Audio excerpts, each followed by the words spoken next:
Hi everyone, David McGinley here. As a chaplain who works in palliative cancer and intensive care, I know what it's like to see people swallowed by anxiety and fear. Now with the COVID-19 crisis, the whole world has been turned upside down, and it just doesn't feel safe anymore to go for a walk, to visit with your friends and family. These are scary times. So I thought I'd make a video to help you with anxiety and work with that fear in such a way that it brings you back to yourself. I do this on March 19th, a day when a difficult decision was made to restrict visitors here at the hospital. Our patients really want their loved ones around them, of course, but the risk of infection to this vulnerable population is now just too great. What can we do? One of the key things sounds naive, simplistic, and not pragmatically helpful at all. Mindfulness. I offer this simply because sometimes the only thing we have to work with is our own thoughts and feelings, our own experience. What is mindfulness? It is being aware in a particular way without judgment. It is watching your own experience with compassion and with kindness. How is that even possible? Our hearts are spinning inside. We're angry, we're frustrated, we're restricted, and we don't feel safe. The first step is in acknowledging all of those feelings, not trying to fix them or suppress them, but allowing them to be there, feeling them within your body. The second step, breathing into those, noting the physical sensations of those emotions, and staying with it. The third step, breathing in an intention of kindness and compassion, and then reaching that out to others, using your anxiety to connect to theirs, and transforming it into awareness, compassion, and connection. Does this really make a difference? Actually, yes, and I invite those, especially family members who are not able to come to the hospital to see their patients, to really have a look at the links below that I'm going to provide. There's a great research study. It was done with cancer patients and their partners. Now, it's a small study, about 35 patients. What they did was they taught the healthy partners a compassionate meditation to connect with their loved one in the hospital. And then they separated them from many, many miles.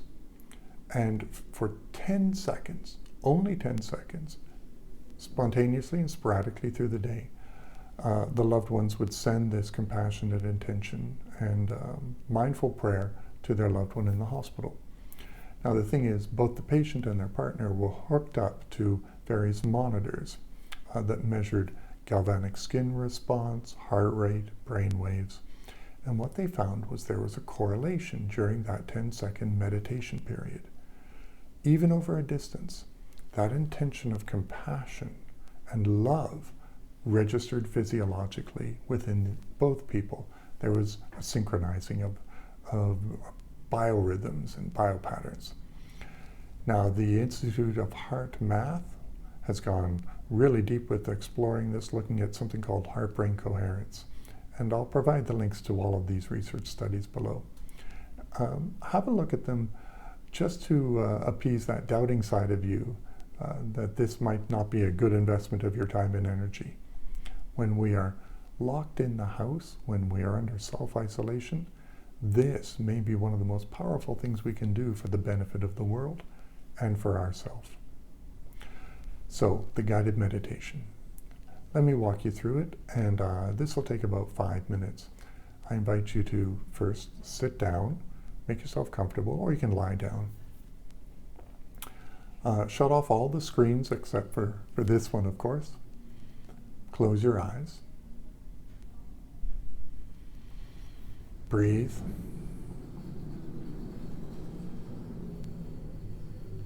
I'd like you to become aware of your body. Feel the weight of your body in the bed or the chair.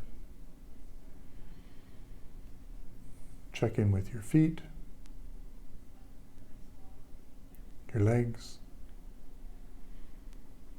your hips, your gut, your back. And note any physical sensations that are giving you information about how you feel.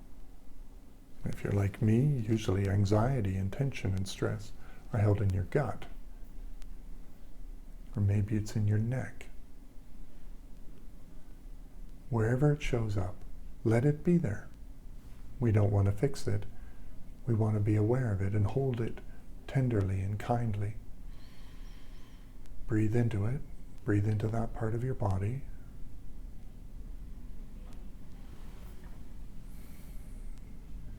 You want to treat it like a good friend. That scared and anxious part of you.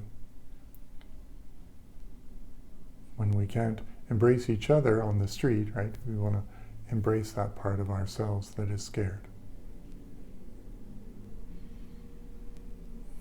Let it be there. And now I would like you to focus on any sounds that might be in the room around you. Could be the sound of traffic outside. Perhaps there's a television on somewhere in your house or voices. Tune into that.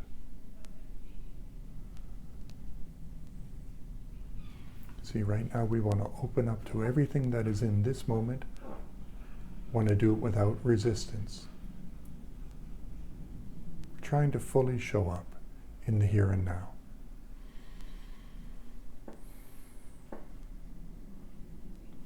Return to your body. Breathe into your stomach. Let your diaphragm go down.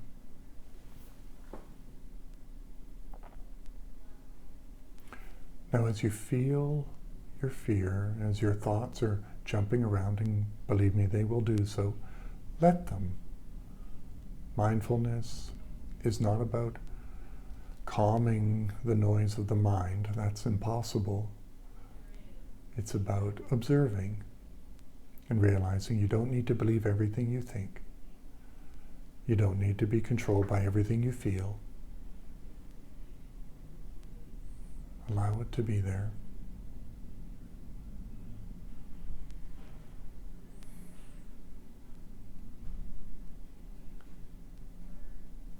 Now I'm hoping that as you allow all of these feelings and thoughts, as you open up to all of the unpleasant, fearful, anxious moments, and you're able to stay present with it, they will settle down.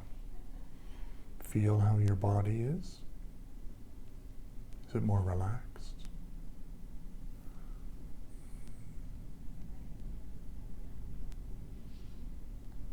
Watch your thoughts jumping around without attachment to them.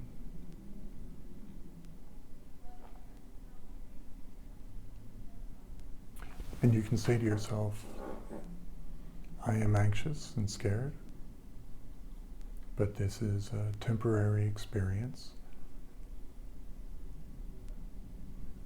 I have the anxiety and the feelings, but I am not those feelings. I am here now. I am safe here now.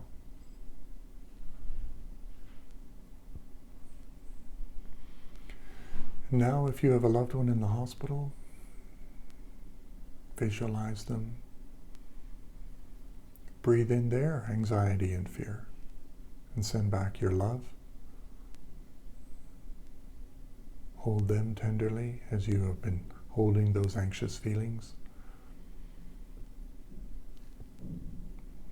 Feel the connection of love and awareness. Let the worry be there. That's okay.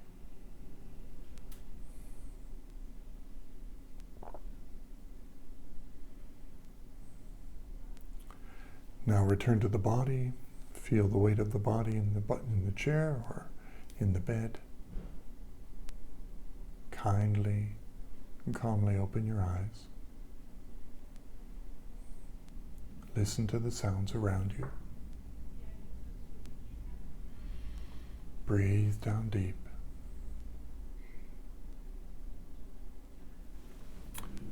So So that is a very simple mindfulness practice. We're just using the body as the instrument to tune in to the soul, the heart, the mind. And through the quality of our presence with ourselves, we can shift our experience. Doing this without judgment, doing it briefly.